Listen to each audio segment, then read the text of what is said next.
shamanic healing. So what is it? What are the different practices? And why are so many people turning to this ancient wisdom, especially now? Personally, it's transformed my life. I've gone from depression to loving life every moment. I've shed addictions, behaviours and patterns that were once holding me back, and things that I thought I'd never be able to release. I've reconnected with a sense of purpose that I didn't even know was missing, and I've found peace despite ADHD and believing it was impossible. There's no more anxiety. And I've opened up to a life that feels guided, feels supported, and is full of meaning. And it's really amazing to be able to witness others doing the same. So I want to start by saying that we've got so much to owe modern medicine. It's changed how we live, how long we live, and it's improved our lives in so many ways. If I got hit by a bus, the hospital would definitely be the right place to go. But it does feel like there's something missing, and more people are starting to wake up to that fact. And that's where shamanic healing comes in.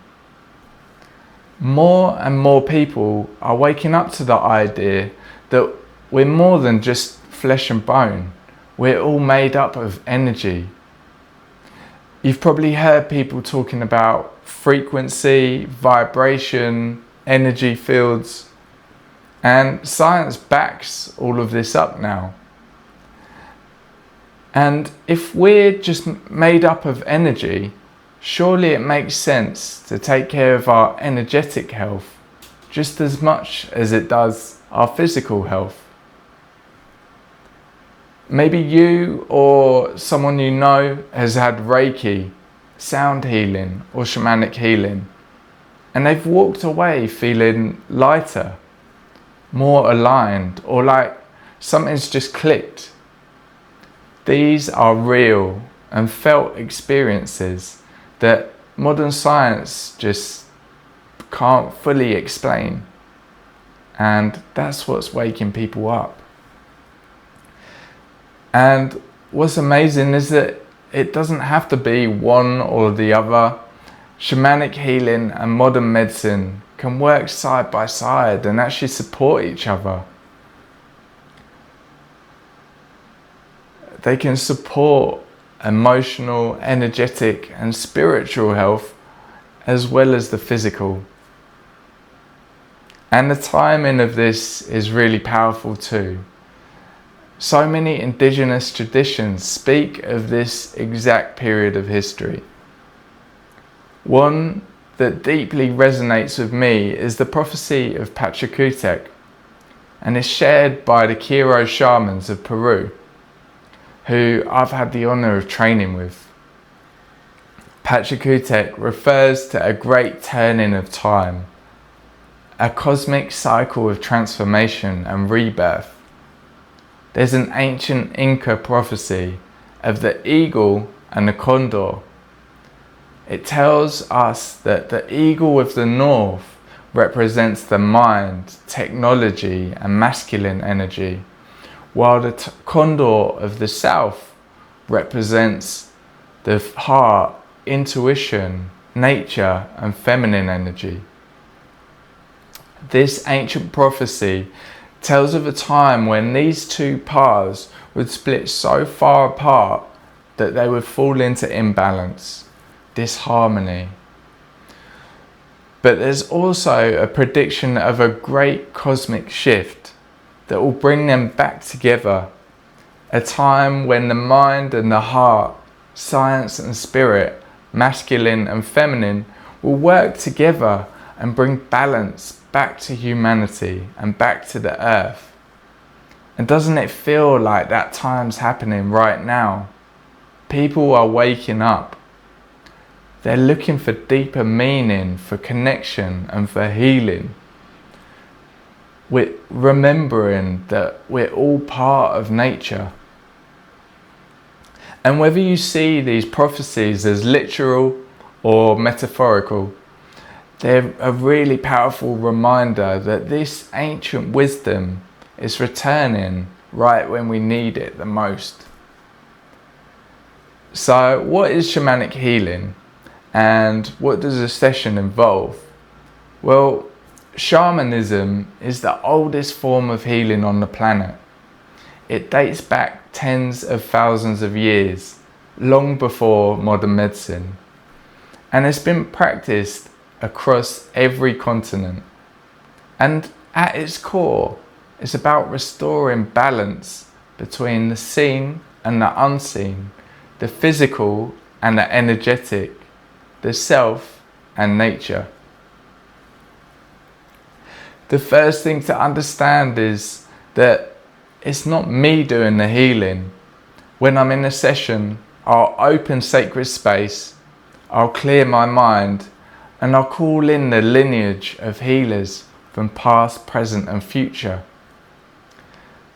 And then I get out of the way. It's spirit working through me. Spirit does the healing. And we're all connected through energy. So information comes through as signs, symbols, maybe feelings. So let's go through some of the main practices. Decoupling, resetting fight and flight. So many of us in the modern world are stuck in that stress mode, running on adrenaline and cortisol. They're running riot in our nervous system and our bodies. Decoupling is about resetting that nervous system. It's like hitting a reset button so that your body remembers how to heal itself. You leave feeling safe, grounded and held by the earth. The second is illumination, clearing heavy, stuck energy. Your energy field stores imprints of past traumas and limiting beliefs. In this practice, we identify where there's hoochah, stuck, heavy energy, and clear it. You walk away feeling lighter, no longer weighed down by old patterns. Third is cord cutting, releasing toxic ties and anything holding you back. We're energetically connected to people in our lives, especially those who've had emotional impacts on us. Cord cutting releases the energetic attachments to those people or events so that you can move forward, not tied back and held on to by the past. You can move forward freely. Soul retrieval, reclaiming the lost parts. When we go through trauma, parts of our soul can fracture off and hide away for protection. We start living our life with a belief, a contract, which starts to manifest things in our lives, whether that's repeating patterns, emotional triggers, or unhealthy relationships, or self-sabotaging behaviours. It's all rooted in that original trauma and wound. In a soul retrieval, I journey to recover lost pieces and to help reintegrate any information to move forward and for us to rewrite that contract together. People often feel like themselves again afterwards, after reclaiming those lost parts. There's also entity extraction, restoring harmony. Sometimes we carry energies that don't belong to us, they aren't ours. And this isn't about going to war, it's about restoring balance. Shamanic healing clears what doesn't belong to us and brings you back to your authentic self. And we've got ceremonies like fire ceremony, releasing and transforming. Our ancestors gathered around the fire to let go, to pray, to transform. In a fire ceremony, you write down what you want to release and offer it to the flames. It's simple, powerful, and deeply freeing. We also gather as community. It's the age of Aquarius, a time of awakening, collective healing, and deeper connection. It's about coming together in this sacred space, remembering the old ways and weaving them into the new world that we're co-creating together. Just after my shamanic practitioner training, I completed a vision quest. 4 days, 3 nights, no food, no water. I've made a video about the lessons that I learned, but what was really amazing was before the shaman I was staying with left me on the side of the mountain, he did a reading for me. He looked me right in the eyes and said, "You'll build a community." It didn't make sense at the time, but now I get it. We're building a community, connecting people, and that's how we all grow together. There are so many more practices, but that's why the journey is different for everyone. It's tailored to your specific needs. So why is all this important now?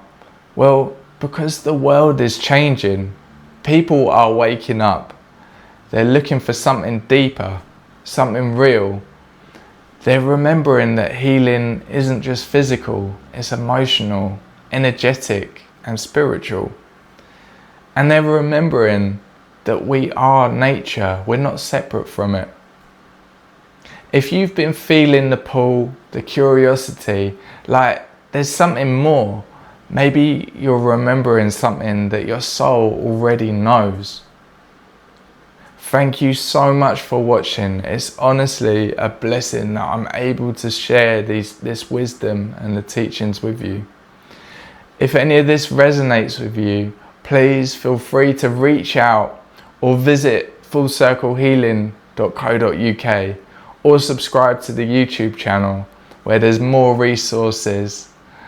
And until next time, just remember to stay connected and to keep listening to and following your heart. Aho.